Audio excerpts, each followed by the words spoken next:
Hello and welcome back to Viper Bites. This is going to be our Freaky Friday version of our primetime previews. Yes, it is Friday right now, and we have all kinds of news and notes coming in. We wanted to do a Saturday doubleheader feature here. We have the Raiders, we have the Browns, we have the Patriots, we have the Colts. We're going to break down the tail of tape for all these matchups if they go down. Now, right now, the Raiders were supposed to board the bus to get to the plane, to get to Cleveland. They've been asked to stand down right now. And the NFL and the NFLPA, they are in discussions right now about canceling or postponing, I guess is the better word, matchups this week with the Browns, the Rams, and the Washington football team. So whatever we talk about in this video, it may not happen. So we need to be like Bruce Lee and move like water because things are changing rapidly in this COVID landscape that we are currently in. But you know what? Let's go forward like this is going to happen. So you're going to get the 2-for-1 special here as we talk about the Saturday football games. Now, the Raiders, they are 6-7. They are coming off a loss to the Kansas City Chiefs. Okay, it wasn't just a loss. It was a beatdown, 49-9. Derek Carr, he is fourth in the National Football League in passing yards, 3,926. But his touchdown interception ratio, it's not good. He's got 18 touchdowns, 10 interceptions. But what is good, he's got 60 passes of more than 20 yards, which is first in the league. And he does have a 68% completion percentage thus far. Now, at running back, Josh Jacobs, he didn't really get the run game going last week because, let's face it, that negative game script in which the Raiders were facing did him no favors. He did see 6 targets, though, last week. So, the passing volume, he's getting involved there. But with Drake done for the season, volume is key. I think Jacobs is going to get plenty of run if this game is to go forward. Now, Hunter Renfrow, wide receiver 5 in PPR since week number 10. Wide receiver 2 since week 12. He's been getting 23.2 fantasy points per game over the last 3 games, and he is 7th in the league in receptions with 86. Now, that second option there in the passing game, we know Darren Waller is out. So is it going to be Foster Moreau? Is it going to be Zay Jones, Deshaun Jackson, Bryan Edwards? We don't know how this is going to shape out. Last time the Raiders played against those Chiefs, Zay Jones was that secondary option in the passing game, catching 5 passes for 25 yards. He did see 7 targets. So you can factor in that Zay Jones could be a sneaky play this week. So could Foster Moreau. Now, while the production wasn't there, 16 yards, he did also see 6 targets in Darren Waller's absence. We know Waller was already ruled out for this game, as is pretty much everyone on the Cleveland Browns team so far. But who knows how this will go? Like I said, Deshaun Jackson, Bryan Edwards, I can't trust either one of these guys right now, regardless. Now, we talk about playoff implications. The Raiders, 6-7, outside looking in. Cleveland Browns, 7-6. They're on the inside right now after they beat the Ravens last week, 24-22. Now, who's going to be under center if this game is a go? Baker Mayfield tested positive. Case Keenum tested positive. The next guy up is Nick Mullins. Heck, they may even call Tim Couch out of retirement for this game. That is where the situation is going right now. Now, Nick Mullins, last time we saw him was a couple of years ago in San Francisco. He was serviceable. He did some good things for the 49ers in that time, but he was not the answer, obviously, and he's not the answer for the Browns. If this game is to go forward, I don't like it for the Browns outlook, and I do think this affects the playoff race moving forward. Now, Nick Chubb, 5th in rushing yards, 926 through 10 games. RB19 in fantasy with 159 fantasy points. Last week, 17 carries, 59 yards against the Ravens. But the Ravens' run defense is a little bit better than the Raiders, and I think that Nick Chubb could move the ball on the ground against this front of the Las Vegas. Kareem Hunt, ankle injury. Last time he missed time, and he's going to miss again. Nick Chubb, 52 carries, 328 yards, 3 touchdowns on the ground. In the passing game, 5 receptions, 48 yards, 1 reception. That was 3-game period there that we saw earlier this season. Dearness Johnson, he could also have sneaky value here. Now, talk about that wide receiver position. Again, the Browns have been hit hard, and that is why the league is definitely in discussions with the NFLPA about postponing this game or moving it to another week. Jarvis Landry, he is out. Those 63 targets, they have to go somewhere this week. Where are they going to go? That's anyone's guess. Austin Hooper, another one of those COVID casualties right now. So that's telling me you got David Njoku. Harrison Bryant, he's coming back. He's still coming back from injury. I don't know how effective he's going to be. David Njoku, if this game is a go, could have some value.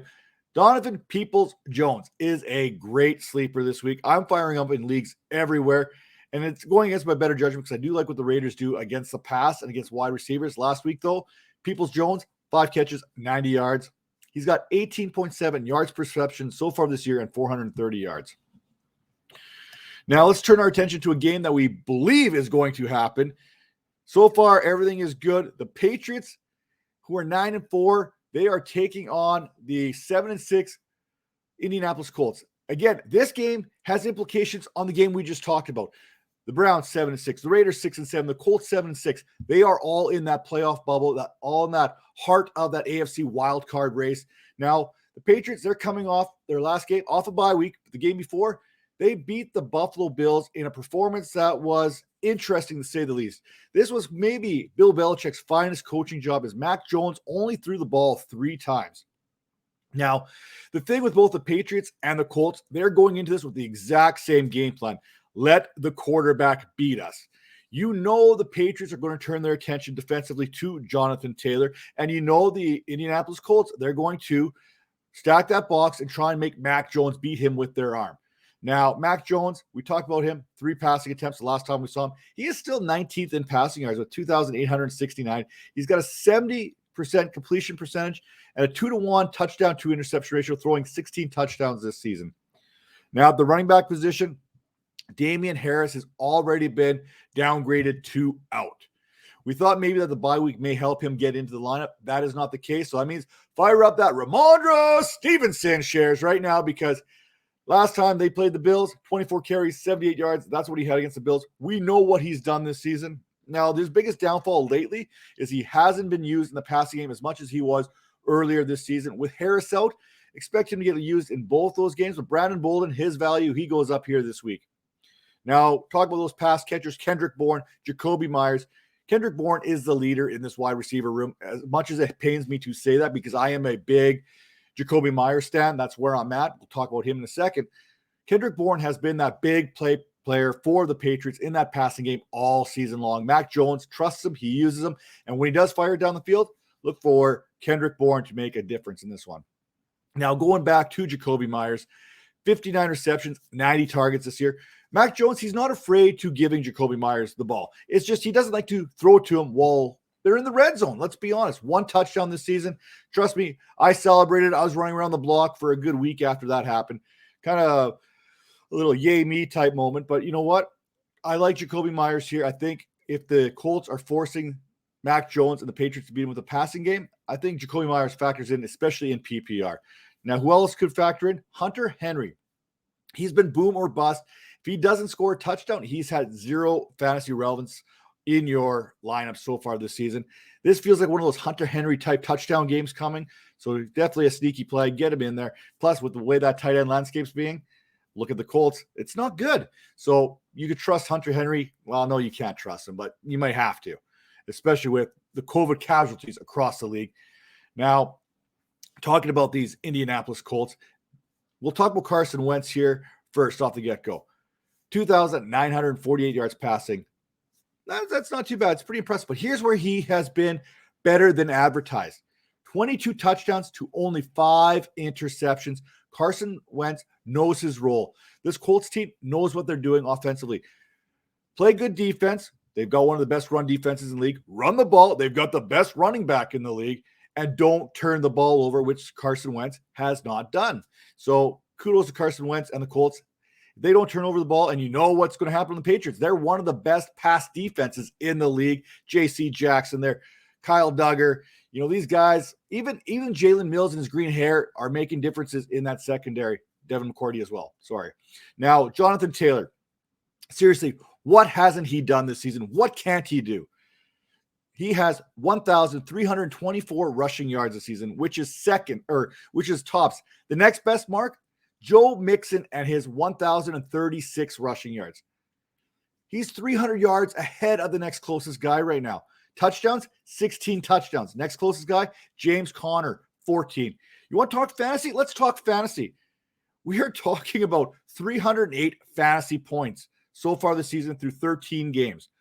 Austin Eckler, prior to Thursday Night Football, he had 276.5 fantasy points. Okay. One more impressive numbers. In weeks 1 to 4, Jonathan Taylor was the RB20. He's done all this damage basically from week 5 to week 13. Yeah, Bill Belichick, he's going to have a plan to slow down Jonathan Taylor. I don't know if you can slow him down. You can only hope to contain him at this point. Now, in the passing game, Michael Pittman, he sits 17th in receptions with 67. He has 882 receiving yards and 5 touchdowns. He has been the go-to guy for Carson Wentz. That connection has been real. It's been really good for the Colts this year. I look for him to step it up if the Patriots sell out to stop the run game this week.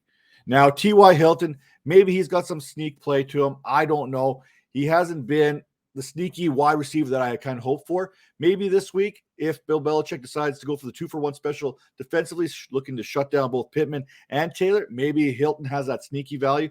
But what do you do after that? Jack Doyle. We talked about this tight end position here in fantasy. It has not been good. Jack Doyle hasn't been good. The tight ends for the Colts haven't been great. They've been serviceable, but just not good. Zach Pascal. A couple big games at the start of the season, nothing since. Last week, the number 2 receiver, so to speak, the number 2 passing option was Nyheim Hines for these Colts. So you don't know what's going to happen behind Jonathan Taylor, and you don't know what's going to happen behind Michael Pittman. You got those two, and you got everyone else. Other than that, we have no clue what's going on. Just like the rest of week 15, we have no clue how to predict this. We don't even know what games are going to happen right now. So make sure you are paying attention to those sleeper alerts, those whatever you've got yourself set to. Make sure you've got your alert set for week number 15, because it's going to get freaky here on Friday, and things are going to change as the week progresses. So whatever it looks like now, whatever those lineups look like now, they may not look like that come Sunday or Monday night. So you know what? Best of luck to each and every one of you out there. And you know what? Hit me up in the comments. Let me know what you think. What are you worried about this week? How are you going to handle that? What is your contingency plan moving forward? If you're listening to us on Apple, Spotify, Anchor, rate and review the show. And as always, if you're watching on the Vipers Network here on YouTube, make sure to give it a good old-fashioned thumbs up and hit that subscribe button. Really easy, really quick. Great appreciated. See you next time.